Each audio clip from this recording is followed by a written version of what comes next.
And a good Tuesday morning. It is Tuesday, August 25th, 2020. Another day, another dollar, another day, another crisis. Seems like everything is a crisis these days, but how you doing today, sir? Good. Another one for the books. Yeah, I don't feel like the negativity in the news lately is just not. I don't feel like going there today with the negativity. So definitely not. Yeah, it's everything you look at. You know, when you scroll through, it's like, man. Well, you know, it's funny. By design, though. So like there's a collective mental health for the country, right? Mm-hmm. Like there's a collective health. Yep. And I find myself wondering, like, how are people actually doing out there? You know, like, with all this news, like, is there anywhere where there's some real positivity going on that maybe we're not aware of? I don't know. Well, I think, with what polls have come in, it seems to be the mental health on a whole for the country has gone down, significantly since the start of the quarantines and since, the protests. I mean, there was just a lot of things that were going. I mean, look, things have always been. There's always been issues in the country. There's been no generation that just lived through their whole lifetime and nothing went on bad. I mean, you're always going to have issues. It's just a matter of, you got to almost keep yourself. It's up to you to keep yourself happy and not just dive into these things deeply. But I think overall, well, this is the problem. Alcoholism's gone up. Domestic violence has gone up. I just wanted to touch on that for a second too, if you don't mind. Is that go? The rate of suicide is, or at least the people who have admitted to considering suicide in the past 5 months, is like unparalleled. And these are real statistics. Anybody could look this up. It's a real, problem. You have a bunch of people out there who are running around literally debating on a daily basis, should I end it? You have 50-year-old people who have been in the workplace since they're 14 years old who now have no security, knowing that, what they worked hard for is still there for them. I mean, how would you say gym owners feel at 33%? Well, yesterday was the first day in New York that they were open, and this is the whole kit and caboodle that I got from it. Most of them don't ever achieve 100% capacity, right. So for the most part, they're not going to have to kick people out or. They very rarely achieve 33% capacity. So as far as that goes, that won't change. You mean they rarely achieve 100% capacity? Well, yeah, and even 33% is a stretch. They're usually below. Like they gave, I was watching some information on it, and a particular gym was giving like numbers as far as people that were in there at a particular time, and they said, X number of people would be 33% capacity. Even at their busiest times, they don't reach 33%. So that shouldn't be too different. Then that's good news, I guess. For people that are working out, you do have to wear the face mask in there, which is not pleasant when you're trying when you're trying to really work out or with a face mask on. So and you can't wear bandanas, like you have to wear face masks. Yeah. So and there's only certain kinds that are approved. So it was a little tough. That's a racket to me. Because, listen, we all know, all right, they do work to some degree. That's why doctors wear them. Right. But they don't work 100% of the time. They're not. And they work for certain things. They work for certain, right, exactly. So it's almost like they're going to create a monopoly on these like N95 masks where like that's all you can have, that's all you can use, this is all that's sustainable. You must buy the N95. What I get a kick out of is like the gym, for instance, had like face masks with their logo on it. Like it's almost like it's now a part of the attire. Like they used to have a sweatshirt or a hat. Yeah. Now you get a face mask with it. It's like, what the hell's going on here? But I guess it is necessary. And some people were saying that they prefer temperature checks on the way in, which they did not do. But some of the members were saying that. To me, if you're that nervous, then don't go to the gym. Right. Like, get the hell out of here, Right. I mean, you're creating a nervous atmosphere. Yeah, the guy was like, well, they should do this. Like, I don't want to do that. Like, to me, it's not as bad as what some people think. I'm not saying it's not it didn't occur, or there's not something out there. But I've seen some funny footage on the internet just for a little comedic relief. Yeah. There was a guy standing on line, and you know how they put like the where you stand markers? And he seemed like he might have been a nerd, like a little nerdy, maybe a little socially off. Mm-hmm. And he was standing there like this, looking at the people behind him. Yeah. 6 feet, 6 feet, 6 feet, like ready to bolt. There's a lot, there's been people like that. But this guy was just ranting about things that he would prefer, checks that he would prefer the gym perform before people came in. And like I said, at that point, if you're that nervous or you're that concerned, then stay in your house. Stop. You know, I don't bring your nonsense to me. I don't want to hear it. Well, that's always been it's protect the vulnerable. Yeah. You know, that would have been a pretty good approach from the beginning. This guy, you know, he was just, you know, people are going to be people. This guy, he's a complainer. He's annoying. If before this all took place, I tried to avoid seeing him because he would like scope you out and just complain about things. Yeah. So, he was like a worrywart. We call that the weeper. Yeah, he's a weeper. So, unfortunately, this guy was, already at it and didn't miss a beat, was, complaining about the lack of temperature checks on the way in and whatnot. So, anyway, that did start yesterday. So, for gym owners, it's not quite as bad. But where they did lose a little bit was they're not charging initially, like, when people come back in, they're not hitting them with the membership fees right away. So they definitely took quite a hit from this. I mean, there's no business owners. Aside from gyms, from certain catering is like the only other thing I could actually think of, like the wedding markets, and it's funny. It's going on 6 months. I mean, obviously Amazon did well. I mean, there are exceptions to the rules, but overall, small businesses, many of them took major hits. And I don't, this guy, like we were also talking about before this, if there is another outbreak or something like that, that could be another issue where they end up shutting these gyms down. And we'll see how it goes. But yesterday was the first day they were open. Well, let's take that as a blessing anyway. Yeah, I mean, face masks and everything were in place, and we'll see how it goes from there. Is there people who are like walking around like enforcing? Yeah, well, that was the thing. They had, they were pretty tight, pretty stringent with that, and they were having people check in and check out. That way they knew how many people at a given time were there. Usually you check in when you get there, but now when you leave, you'd have to check out also. So this way they were able to gauge how many people were in there. You had to wipe everything down when you were done with it. Those aren't bad things anyway. Correct. But it was just a lot of things were marked off where you couldn't use them because they were too close to something else.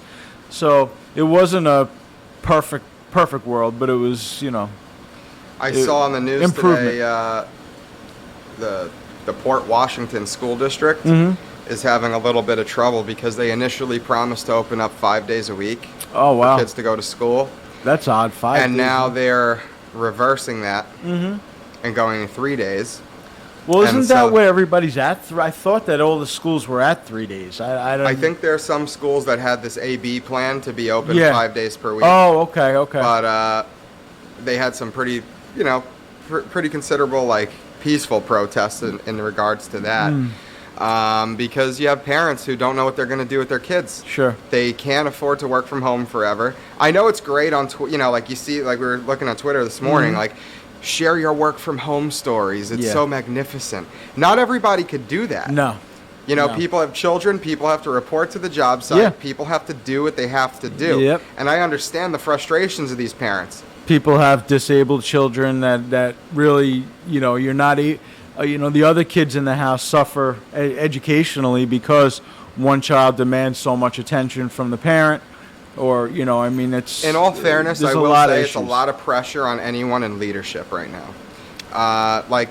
Everybody's pressured, I think, right now in general. But I wouldn't want to be to have to be the head of a school district though, and have to come up with that plan. Sure, that's an unprecedented thing to have to come up with a plan for. Like when you signed up for that job. Yeah. I'm sure they weren't like, oh, I'm going to have to come up with a pandemic plan. No, and a lot of superintendents, what they do is they'll retire from their long-term job, and then what they'll do is while a particular district is in between hiring permanent superintendents. They need somebody to fill that position quickly, so they'll get a retired superintendent to fill it. To come back. So, these guys think it's a cake job. Nice. I know I could do this in my sleep. And then they come back, and all of a sudden they get hit with this pandemic. Chaos. Right, yeah. They got to work double time. Right. And so what the hell? What am I? And then they're in it. They got to roll their sleeves up and dig in. But it's probably rewarding work, though, for them, I would imagine. It's certainly interesting, and it is something that hopefully they get it down properly, where in the future they can refer to these times if something like this comes up. In your opinion, have you ever lived in a day and age where there was this much invasive social constraints? No. It's bizarre. Absolutely it's not good for mental health. Absolutely not. No. And I don't Walk think... here, don't step there. Mask here, no mask there. 5-year-olds and under don't need a mask. 12-year-olds are going to be treated as adults and have to wear masks. I don't think there was anybody alive that, even people that are 90 and 100. I mean, I don't think at this point, because really the Spanish flu was before it wasn't in 1918 or 1970 something. So I guess somebody that's even 100 probably never had constraints like this. I wonder if World War I had anything to do with kind of creating proper conditions for that flu. Well, that was the most, as far as warfare goes, that trench warfare breeds bacteria. So I wouldn't doubt that. And I find that to be interesting. They actually had reports of that, where they were in conjunction with each other. Sure. And trench warfare. I mean, anything that is just foul conditions. So anything would breed in there. But, I mean, that Spanish flu was brutal. You're talking about 50 million plus. That's a lot of people. Wow. And I don't think we've even come close to that with Corona. No, so thank God for that. But it is, again, as far as social constraints and everything, and just the mass shutdown of the economy, nothing's ever come, not even close. I just find it strange, even just going into a 7-Eleven or a Wawa, whatever, wherever anybody's listening, whatever they have there. Everyone's just watching each other. Yeah. You go to get milk and everyone's got a mask on and you just see the corner of their eye and they're just on you. It's odd, It was funny in the beginning. I don't know if I shared this story, but it's kind of funny too. I was going into the 7-Eleven right around the first month of lockdowns, and I think it happened to everyone where you forgot your mask because it's just such a strange thing. Yeah. And I'm walking into 7-Eleven and there was this homeless guy drinking a few Natty Daddies. Yeah. And he's sitting outside. He's got his setup and he's like, "Hey, mask." Mask on. He was policing the 7-Eleven. Nice. All right. Good. So. And but he didn't have a mask on. No, of course not. But, he's but that seems to be the current theme in New York City, Los Angeles. The homeless people are really taking control. Yeah. Well. So. Yeah, they seem to be getting some nice hotel suites and stuff in the Yeah, they're getting some real estate. Yeah, but good for them. Yeah, but I do agree with you. It is odd when you walk into stores because, there are people that it's they walk around and they almost try to police other people and it's that's invasive in itself, So yeah, I do feel it's not a comfortable time. No. I got to be honest with you. I'm not a big fan of going out anymore. It's just there's no joy in it. There's no joy in going out and kind of getting lost because there's really nowhere to drift around to. There's no. No, you can't. I like you said, forgetting to put the mask. I still get out of the car. I'll walk, and then I'll see somebody coming out with the mask, and I'm man.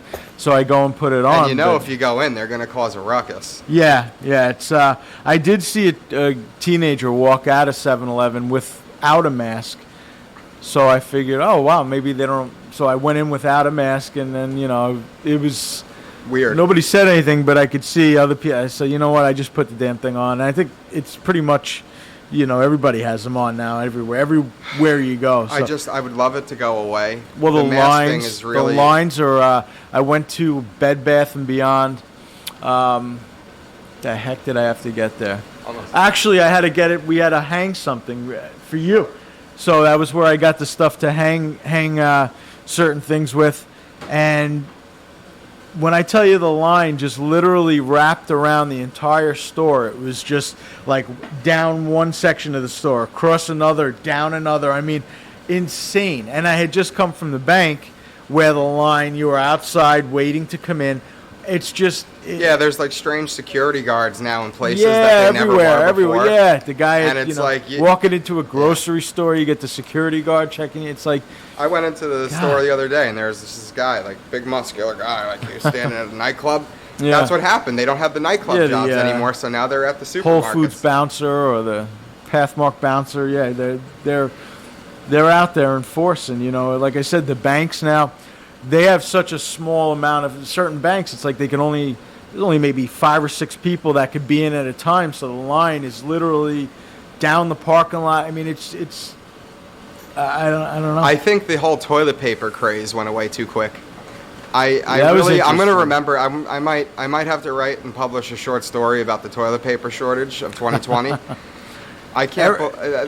Like total bizarre. Toilet paper went out when was gone, and also those like Lysol wipes. You can't find those anywhere. Hydrogen peroxide still is hard to come across. Yeah. I don't... well, that's what happens when you get the mass paranoia. You know, people just... stock up? Yeah, so... Just like if it's, the threat of a storm or something, people stock up like they're not going to see the light of day for 2 weeks or 3 weeks, So now that since we're on the pandemic anyway, I guess I just wanted to point out that the University of Alabama reported over 560 cases of coronavirus. Wow. Since how long have classes resumed? Okay, so they recently. I guess it's probably been about a week or 2 or 3 weeks. Recent. Wow. But I just wonder how that comes into play. Like, what kind of point is social media and the news trying to prove with that? Are they gearing up for I wonder how often, like how many days they were in school, like what was it a 3-day a week session? I just kind of, that would be helpful to know the type of, You know what it is? It's that these you're talking about 19-year-old, 18-year-old, 20-year-old, young adults who you cannot tell them you can't cheat them out of their college experience. At the end of the day, that's it's a monster prime time of life. Yeah, you get it out of your system. Sure. And so I listen. I get it. But they're having these mega parties, and again, that shouldn't be looked at as criminal either. I mean, it's kind of weird that these people who want to have get-togethers, like the rest of society kind of looks at them and says, "Oh, that's very selfish of you." Yeah, well, it's just such a parallel universe, and it happens so quick.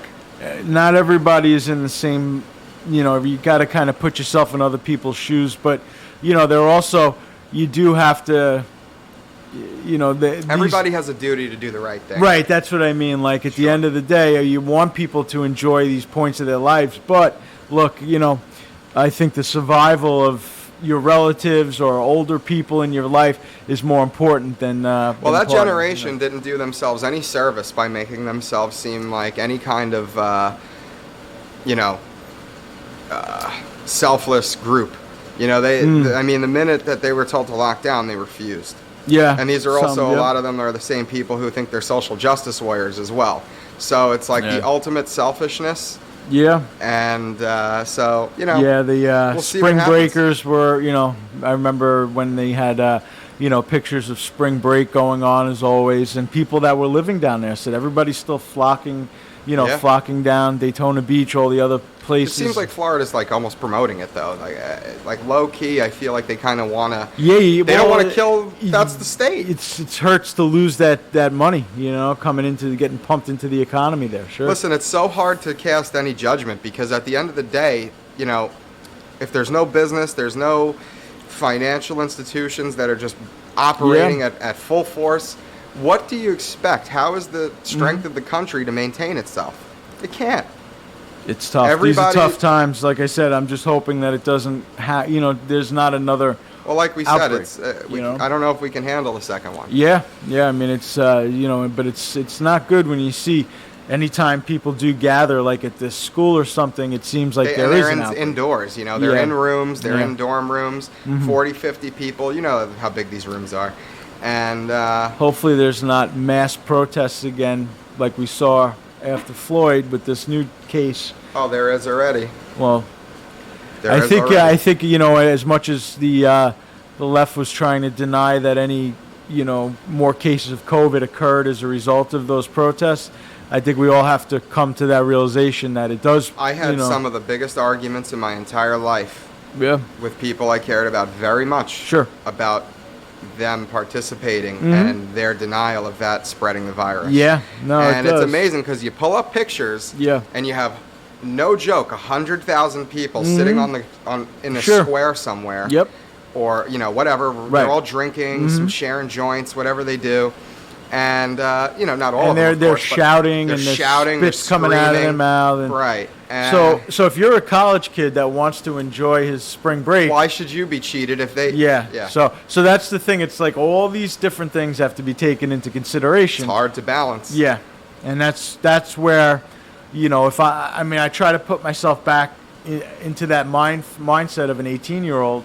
And if I'm seeing on the news all these people they're allowed to gather and destroy things, steal, and and they're allowed in large groups. Why can't I enjoy the one time in my life that I'm still young able to free, be a kid? right, yeah. So I don't know. Again, there's arguments on both sides like there always is, but it's just something that it's interesting to look at because it's a real difference it's in. It's just a look at the times that we're in. We're certainly in. But I've getting back to the original question, I've never lived through times that were this this heavy-handed as far as what you can and can't do, and it seems very anti-American somehow. I mean, I understand the cause, but it just seems like there's so many constant violations of the Constitution going on as a result of the greater good here. Certain things you just can't predict, And that's the I problem. just don't understand. Like the I'm not a particularly organized religion type of guy, but. Right. You can't sing in church, these crazy stipulations. I know. I just there are odd, even like going out to dinner and things like that, where you're in a booth or something, you're kind of self-contained, and it's I don't know. Again, you walk into the restaurant, please wear a mask. Yeah. Once you're in the restaurant, though, you could take it off. You look around, it's like what are you talking about? You're in a room with people. I don't think it's an exact science, and I just think that even the people who are making the laws are just trying, it's almost like they're trying to go by what they're... Minute by minute. Yeah, and that's all you can do. But it's certainly an odd time, and, I don't know. Now it's amazing, though, that the whole world kind of went through it, and is still going through it. It's not just us. There are, I want to say 7 countries that reported no cases of this illness, of the coronavirus. I could be wrong. It might not. For some reason, I heard the number 7, but it is. There are a good number. These places are in the South Pacific. Okay. Micronesia, some of the other tiny islands over there. But I'm sure, like North Sentinel Island. They're so far removed from, right. but they were smart. Apparently what they did, they just right away closed their borders. So, because their people for sure would have just no like resistance to it. Yeah. But their people would have no resistance whatsoever. So they closed their borders down. Apparently they basically, whatever tourist money they had coming in, they just let it collapse for that particular time. But they have no cases, knock on wood, of coronavirus. Sure. So those were the only places on Earth that reported no cases. Man. So, I mean, there is something to be said for living remote, for living remotely, Yeah, I mean, even in the U.S., you look at some of these sparsely populated states like Montana, and they didn't have. I don't want to say Montana's the move, boy. I'll tell you, the size of that state and the amount of people in that state. I don't think they want us there, though. No. I mean, I just look at it every time I look at a map. My eyes automatically go to Montana because it's just, so you know, when you look at Texas, there's a lot of people, and you think of Dallas and Houston, and you look at the Cadillacs with the horns on it. Yeah, and then you look at the Northeast, and you look at Cali, and both coasts are packed, but then you just got this huge swath of land there in on the borderline. Montana, yeah. And you that it's just like empty space galore over there. And the people who live there are no joke. No joke whatsoever. No, I'm sure that they're there's these lakes in Montana protective of their lives, lifestyles. Well, they said on the RNC last night, I think the representative from Montana was like, where every household has at least 5 guns. Yeah. And it's like, well, I get it. When you got grizzly bears running around everywhere, you need them. Yep. But there's some lakes in Montana that are about 100 feet deep or so, but they're so pure that when you look at it from an aerial view, you can see it looks like it's almost a foot deep. Yeah, it's Clear. incredible. It's incredible. That big sky country is definitely the move. That is 100%. just that when really that's like a beautiful part of America when you look at just the geography of it, and even just to think, there's still parts of America that are that sparsely populated. It's like, man. Well, there's parts of Maine that don't even have zip codes. Yeah. Yeah. So it's pretty amazing, up in the north of Maine. Just the size, just to have such a large portion of land, though. Like Montana takes up such a big portion of area. Sure does. And to just have very, And they just got all the beautiful like when you think of mountains, Montana's those mountains that you're picturing, Yeah, beautiful country. It's funny though. I think one of the biggest mountains I ever saw up close was Mount Washington. Last time I went up to New England. Yeah. We were going to the LL Bean store up in Freeport. Yep. And did you actually get to that store, the LL Bean store, or no? Twice. What's that like? Sorry to interrupt you. I was just curious because my parents were big LL Bean fans, and first of all, LL Bean's a great American company. Yeah, I've had their clothing. Yep. But also they have a very rich history. They're a very patriotic company. Yeah. They really have avoided a lot of drama. They originated in Maine, though, correct? They did. Okay. And that store is the original store, which is pretty. Are you walking into like a storefront, or is it like just a big factory? It kind of looks like a really nice Sports Authority, big Sports Authority. Gotcha. You know what I mean? Yeah, that's a good description of what I got it. But they have this giant duck boot. You might have seen it before. And it's just nice. It's something you can take a picture in front of, and it's just good for the spirit. Yeah. But, everyone up there is super respectful, super helpful. I mean, in New York, if you're at a big box store and you're looking for something, everyone looks the other way and can't help you. No. It isn't the case up there. You'll have someone who will walk with you through the whole store. Wow. And really take care of you. And if you want to get outfitted and you want to go do some outdoor activities, they'll take care of you. Yeah, that's the place to go. For sure. So a big shout out to LL Bean. Yeah. I have 2 pairs of duck boots myself. Yeah, I've had jackets, I've had shirts from there, and I mean they make quality stuff. The one there's question. The LL Bean that's in the mall here in Long Island. It's more of like a preppy. Don't really. They have an axe for sale that's just a relic. Sure. But it's not really like that up in Maine, and it's cool because they have this giant display of 2 moose, actual moose. Wow. Who are going head to head, and they're taxidermied, but they're full-sized moose. Enormous. I mean, those animals. They're like the size of a horse and a half. Yeah, they're enormous. Yeah, they're about the size of a horse and a half, and you have to stand next to a moose to really understand how big. You just don't get it. You just don't get it. Yeah. It's like the blue whale. Yep. It's amazing about moose. They're responsible for the most human deaths in North America. I've heard this. This is true. I've heard this. Yeah. Now, if you need to hide, if one's charging you, do you know what you do? Run zigzag. I mean, I don't know what. Stand behind a tree and play the spin game because they have those horns. So you might be there for a while. Sure. Yeah. Especially if it's September, they're in the rut and they're really in a bad mood. Every time I've ever been next to a moose, I always say the same thing. I can't believe how big this thing is. It's they're totally beautiful. They're totally beautiful. They're enormous. And that's what I love about New England is there's just such raw. Yeah. Yep. Nature everywhere. Are they violent animals by nature, or in the rut when they're looking to mate? Yeah. And I believe that's in September. Gotcha.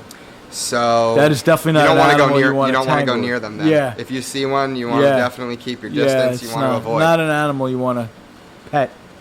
I hear they make good eating too. I know that not everyone wants to hear that, but up there people eat them. Yeah, never had it. Moose sausage, moose jerky, but they're a beautiful animal. They're tremendous, and don't go near them while they're looking to meet a girl. Hunting never been hunting in my life, so it's not something that Through through my experiences of meeting people from up north, I have learned so much. I'm not really an avid hunter, but I've learned to respect it so much. And when things do clear up, whenever, you know, which it will, I do plan that's what's important, is learning how to reconnect to nature and how to, you know, it's funny because hunters are some of the biggest conservationists that's in the world. That's the and everyone looks at them like they're the people devil. get of them, right? But who do you think pays all the fees for the parks and the upkeep? And who do you think monitors the numbers and culls the population? They are absolutely the nature lovers, these people. That's really, you know. I want to send actually a shout out to my friend on YouTube, the Working Class Woodsman. He is... Working Class Woodsman? The Working Class Woodsman. He has a little podcast himself. I don't know if he really keeps up with it anymore, but it's really great if you want to learn about the Maine hunting and fishing. It's called the Furnace Creek Diaries. It's really great. So I just wanted to send a shout out there. I hope he's doing well. We were talking the other night. He's always cooking something good.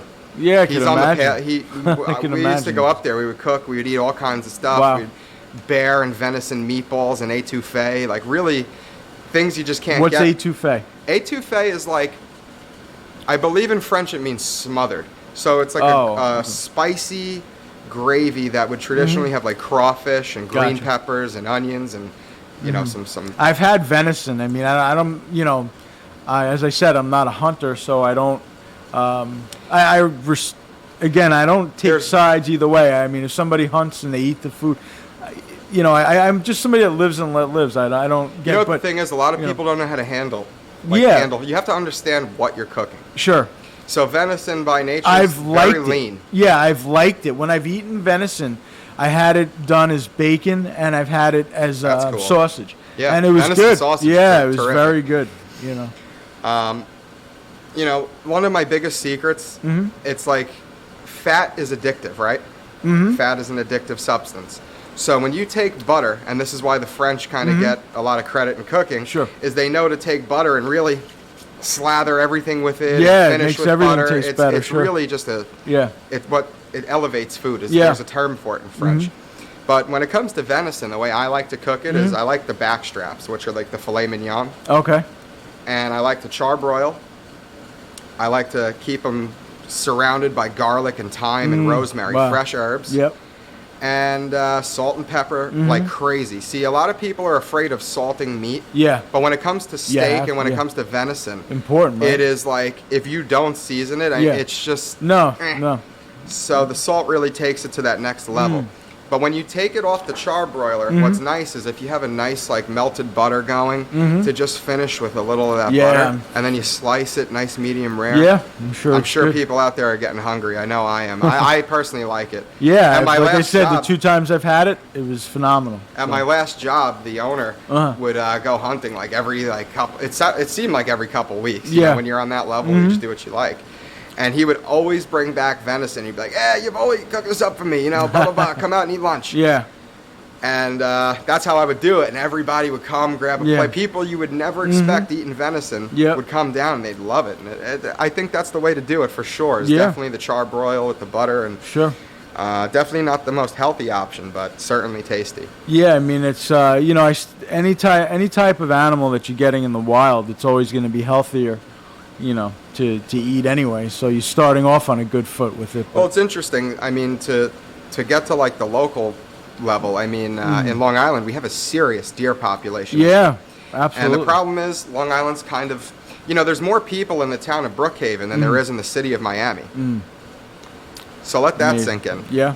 But you can't really just like run in your yard and shoot a deer. It's dangerous. Right, sure. I'm pretty sure that's the reason behind it. Yeah. But we have a Lyme's disease issue that's out of control. Yes, we do. And we have a deer population that's growing by the day because everyone thinks they're cute. Nobody wants to hurt them. Nobody wants to eat them. Yep. But they are very dangerous, though. You know, for that reason. You know, it's. And that's why I've known 2 people that had a bad case of Lyme disease. It's, you know. Well, that's why you also don't really hear too much about when they cull the populations. But what they do is they bring in sharpshooters who are in helicopters. Yeah, and they just kind of... And they just low hover and they just get them and they donate all the food to food banks, which I think is great. Yeah, it is. It's good eating. It really is. I mean, some people go, ooh, it's like cruel to feed the... I'm like, you know, maybe you never ate venison before. Yeah, I mean, that's the thing. People, you know, you have to understand you're feeding them good food, and it's The like best I said, nature it's caught has in the to wild. offer. It's healthy, Right. you know. Farm-raised anything is never going to be as good as catching it in the wild. One thing that my friend up in New Hampshire really turned me on to is bear meat. And I That know is that's something that super I taboo. can't, yeah, like I just can't. Not that I have. To me, bears are dangerous. You know, it's like those are an animal you don't want to tangle with. But I just couldn't imagine the meat being tasty.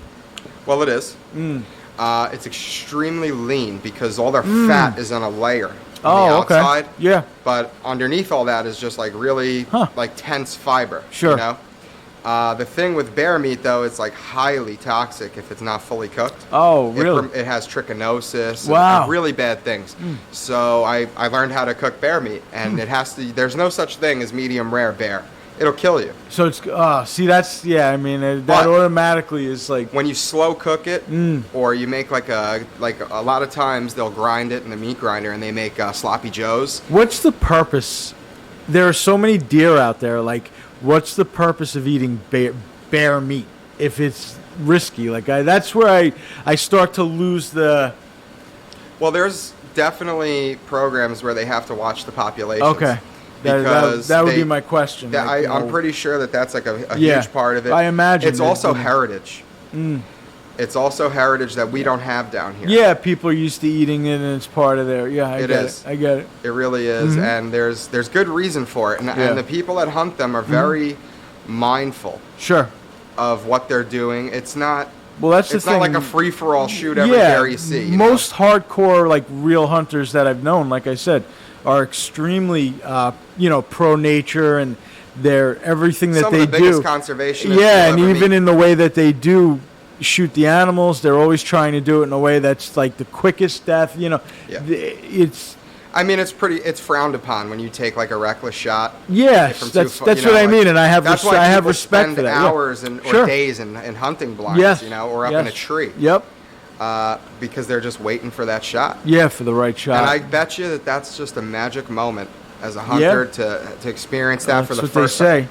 Yeah. Yeah. It's amazing. You have little children who go out, like we Yeah. take children fishing down here when they're 5 years old. Yeah. And they're brought into that life, and I certainly hope things turn around. I would like to kind of get back to that and spend some more time out there. But So bear meat is that's interesting that it's highly toxic. though. highly toxic because it's a scavenger. Yeah.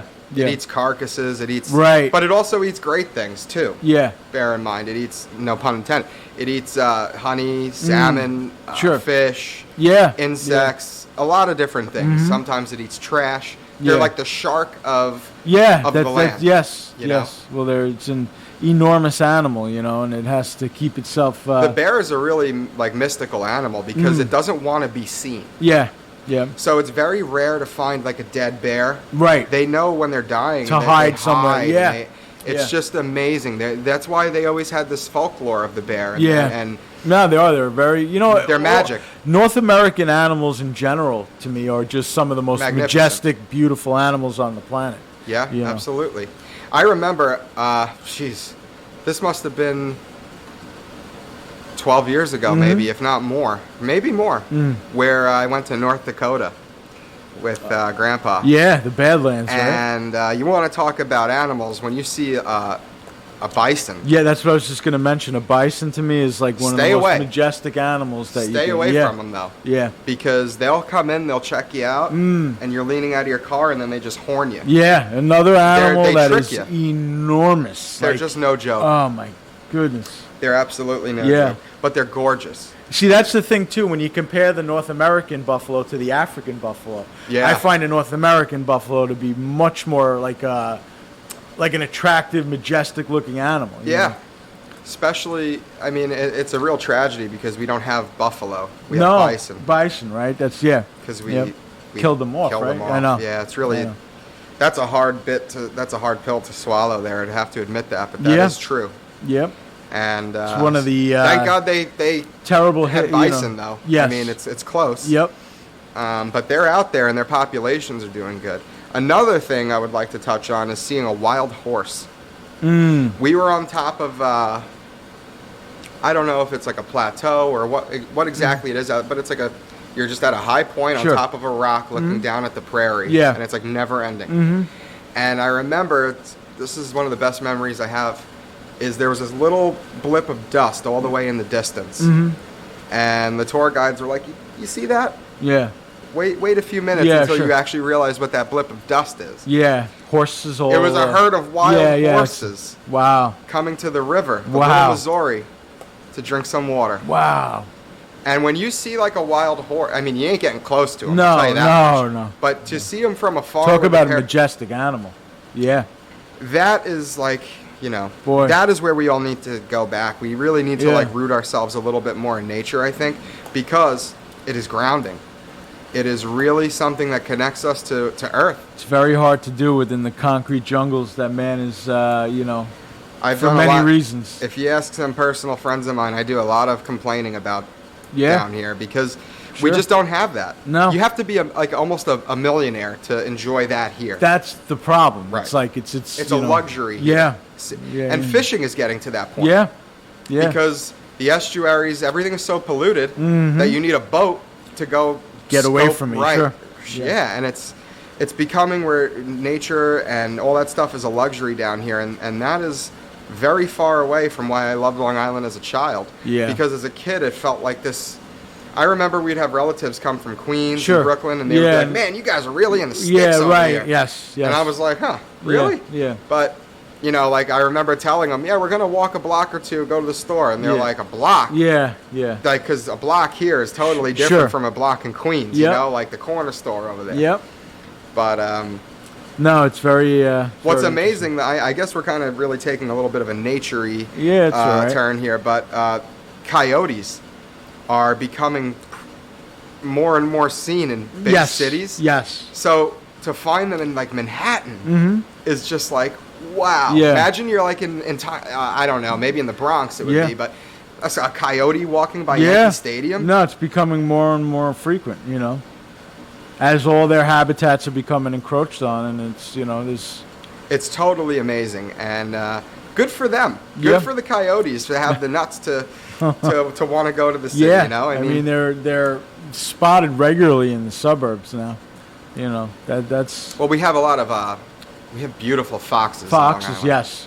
And they're not easy to see. See them all the time in the backyard. But in your neighborhood over there, you certainly catch them. And I've not seen one where I'm at yet, but I have seen them on the island, and they're pretty little things. Your mom and sister see them all the time, apparently.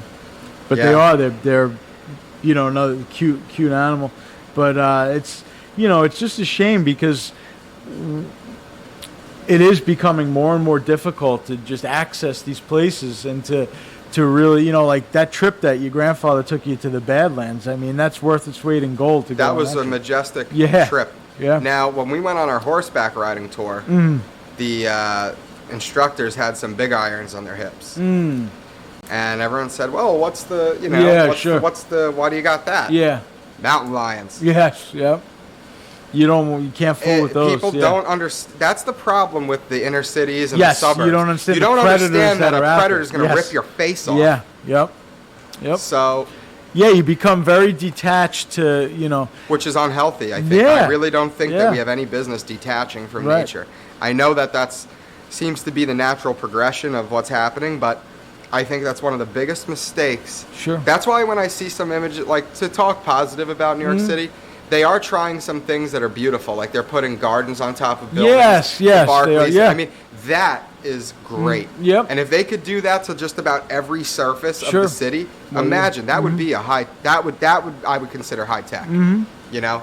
Yep. They've been, you know, for a good couple of decades they've been doing that now, trying to, you know, to incorporate more nature and things into. You have to, because it's not good for you as a human to not know what a tree looks like. Yeah, it's in our DNA to be, you know, to be closer to nature, and it's you know. But some of these places, though, like in America, have just, you know, to be around like something that will actually just kill you upon sight. You know, you lose sight of that sometimes living in the city, and I think that, you know, these types of trips I think would be very beneficial for kids. Right. From the inner city also, because it would, you know, you learn how to rely on your neighbor more than, you know. Just like there's programs that take kids to the desert to see the sky. Yes. And oftentimes those children are never the same. Yes. It's so profound. Sure. And when you live in Manhattan, even Long Island. Yep. Your view of the night sky is really... Yeah. When I went to Ecuador, that was probably the highest I've ever been in terms of elevation altitude. And stuff, yeah. It's like, you know what a fisheye lens looks like? Yes. When you look up, when you're in Ecuador or like parts of South America, you feel like you're fisheye in the sky. I mean, it's crazy. The constellations, like the Milky Way, everything. It's just right there. Yeah. And the same for the high desert and all these areas, like the Badlands and everything. You don't realize how much bright lights there really are. Yes. Yeah. And, unfortunately, the I guess they call it almost like light pollution in the cities. It kind of dulls all that. And, you lose the natural... That's a term that actually makes me sad. Yeah. Noise pollution. Light pollution. Yeah. Those are terrible things. And what I love is I love going down to the bay at like 1 a.m. on like restless nights, and I'll try to do a little night fishing. And ever since Corona, nothing has been quite as... it's just silent. Yeah, I can imagine. And I'll be down on the dock, and it's just me, and I feel like I'm on the end of the world. And the light pollution has certainly died down because the places aren't open. They're closed at 8:30, so people are conserving energy. And so it's silent, and you just hear the fish jumping, and you hear... you can really hear the life of the water. So that's a beautiful thing right there, and I really enjoy that. And I hope more people are able to... because I look around and I'm the only one there, so I don't know how many people are actually doing that. You know? I think it would be very beneficial, though, like we said, for kids, because, to take these trips, like you said, to the desert to see the stars, or, even to go on like a trip you took to the Badlands. Obviously, financially, I'm sure it's an expensive trip for schools to take, but if there are... Well, here's the thing. They invest in so many other things. Yeah, like, make room. And, these trips, too, it's not something that the following year is going to occur to the kid, but as he gets older, and, who knows what that brings him as far as what job they, or what they pursue in college. Right. Those types of things, those experiences are so valuable to kids. And so bringing some real, core value. It's not political. It's not. It's nothing other than your connection to the cosmos. Give them a break. Really. Give them a break from the nonsense that they're fed all day on TV and on the internet and everything else. So I wanted to also quickly. We really didn't want to get too far into politics today, since the news wasn't. It was kind of a little lull in the news. But the Republican National Convention took place last night, the beginning of it, and the only highlight that I personally wanted to discuss was Herschel Walker made an appearance. It was a taped speech he gave about Trump, and Herschel Walker was a guy that I first heard about him when I was a little kid watching TV, and we were one of the first people in my neighborhood to get cable TV, and we would get from Atlanta the Turner. I forgot what TBS. The Turner broadcast system or something. Sure. And that was from Georgia. And at the time, Herschel Walker was playing college football at Georgia. So he was fighting for the Heisman Trophy that year. So he was a running back, and was somebody that came on my radar as a kid. And the stories that were told about him then were they've almost become something of legendary now. He did 1,000 push-ups a day. 1,000 sit-ups a day, every day. He didn't work out with weights or anything. Just body. Just exercise. 1,000. And I remember them interviewing him as a younger guy. He was in college, and they asked him, and he was enormous. He was just from his own body weight. Yeah, and so he ended up. He went from college, rather than jumping to the NFL, he went to the USFL, which was like an upstart football league that was, they played at a different time of year than the NFL, but they were, it was seen as like a rival to the NFL, and they were trying to build their own brand. Donald Trump was an owner of the team from New Jersey. I believe they were called the Generals, and Herschel Walker was like his star acquisition. So that was where Trump and Herschel Walker's relationship first started. Eventually, Walker left when the USFL folded or when whatever his contract ran out, and he eventually came to the NFL, and he was the reason his career. He was on the Cowboys, then sure. Cowboys traded him to the Minnesota Vikings. The Vikings sent over a huge amount of draft picks for Herschel Walker. Those draft picks ended up turning the Cowboys into the team of the 90s. They just won 3 Super Bowls, and it was all because they traded away Herschel Walker. But at any rate, his career just, he's always kind of pops back into the news. Now I think what he was doing was he's got to be in his 50s, became a mixed martial arts fighter. And he was on The Ultimate Fighter, and he, still in the same type of shape. But he had a lot of issues as a kid. He had, I don't know if it was depression and suicidal thoughts or what, but he had a lot of mental health issues as a young man. I think he stuttered also, but he overcame a lot of these issues that he had, and just always kept himself relevant. Always, apparently he was a good family man. He raised his kids, well from all accounts, and he said something interesting. This was a black man talking about Trump, and a lot of what you see when it comes to Trump is that he's a racist, he's this, he's that. Right. And it's usually white people that are saying this. Of course. So to hear a black man talk about Trump, and Herschel Walker is, a black man. He's, was raised in the Deep South among poverty. Sure. He said that he was, he knows racism. He's seen racism. And Donald Trump is as far as you could be from a racist. And he said, Trump had sent his own kids with Herschel Walker and his kids down to Disneyland. Yeah. And Trump said, you know what, I'm going to join you guys, and came down to Disneyland in a business suit. Yeah. But he spent some time. They always kept this close relationship. And sometimes it's like,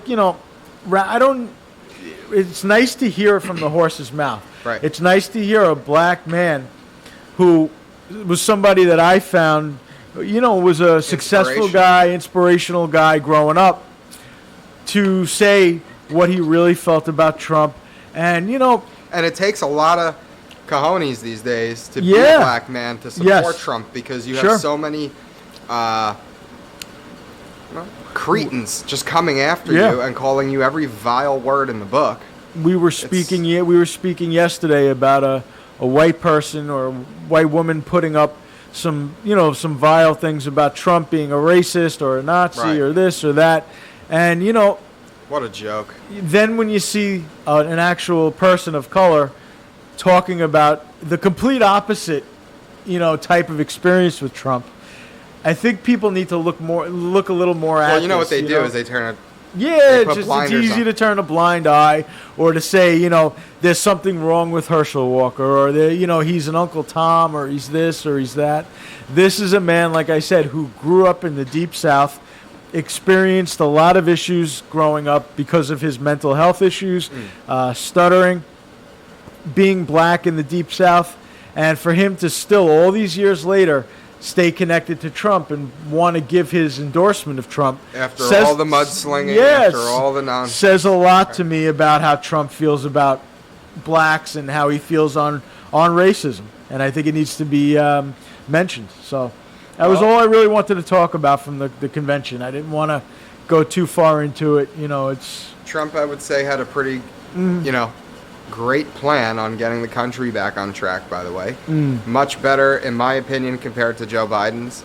Much more comprehensive, much more aggressive, much more, so hopefully now happens. If he gets a second term, he'll be able to, put these things into play rather than have his hands tied behind his back like that's the big fear. Yeah.